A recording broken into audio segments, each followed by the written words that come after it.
La période des randonnées moto est bel et bien relancée, mais malheureusement, ça correspond souvent à un pic d'accidents saisonniers. Voilà pourquoi il est bon, comme on le fait pour l'instant en région wallonne, de rappeler aux motards qu'il faut faire preuve de prudence et calmer ses ardeurs. L'année dernière, on sensibilisait au comportement et aux relations entre les motards et les automobilistes. Cette année, on met l'accent sur le comportement des motards eux-mêmes. Il faut savoir que dans 4 accidents sur 10, la cause de l'accident impliquant en 2 roues motorisées, c'est un excès de confiance du conducteur. Donc on veut leur dire, respectez un comportement, adapter un comportement responsable. La moto, c'est un plaisir, bien sûr, mais ça doit le rester. Ça ne doit pas tourner au désastre parce qu'on est en excès de confiance et qu'on adopte un comportement qui n'est pas responsable. Quelles seront les actions et les supports ? Les affiches durant tout le mois de mai, mais également un dépliant comprenant les 10 règles d'or du motard, avec des conseils sur le comportement, conseils au niveau de l'équipement également pour rester en sécurité. Nous irons à la rencontre des motards. Principalement le 10 mai, c'est la journée circuit à Mété avec Classique 21, nous serons partenaires. Et puis nous avons un accord avec un système de navigation développé en Wallonie pour les motards spécifiquement. Et nous allons intégrer le message de prudence au niveau des tronçons les plus accidentogènes qui seront incrustés dans ce logiciel de navigation. À présent, je propose d'aborder 2 points qui sont rarement évoqués, à savoir la position du motard sur sa moto et ensuite sur la chaussée. Au niveau position des pieds, il est conseillé que c'est la partie la plus large du pied qui soit posée sur le repose-pied, de sorte que si l'on doit, lorsqu'on tourne avec la moto, on appuie sur la moto, au niveau des repose-pieds, on a plus de force. Si je monte au niveau des jambes et des genoux, les jambes et genoux doivent faire corps avec le réservoir, de sorte que on ne fait qu'un avec la machine que l'on conduit.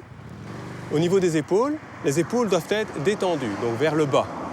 Les bras doivent être légèrement fléchis, de sorte que le guidon soit facilement manipulable.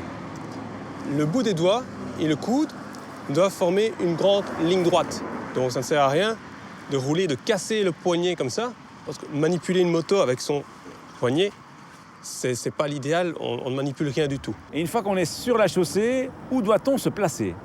Donc l'emplacement pour un motard est, en règle générale, dans 90% des cas, 2 tiers chaussée. C'est-à-dire, on doit rouler à l'endroit où les roues de gauche d'une voiture circulent. Ça permet d'éviter toutes les différentes saletés qu'il y a sur la route, l'huile, mais également ouvrir un champ de vision. Évidemment, lorsqu'il y a des chaussées beaucoup plus étroites, là, on adapte sa position, son emplacement sur la chaussée, en fonction des circonstances de lieu et évidemment de l'état de la route aussi.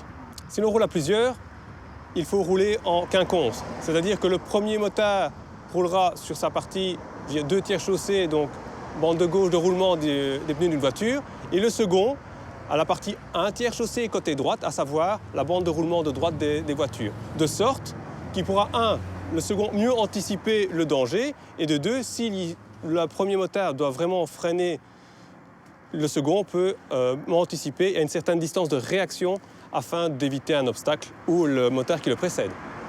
Il me reste à souhaiter à tous les motards une bonne saison de randonnée en toute prudence et aux autres usagers de leur rappeler qu'il faut être attentif avant toute manœuvre car un motard c'est assez petit, ça ne se remarque pas facilement, mais toute imprudence de votre part peut lui être fatale.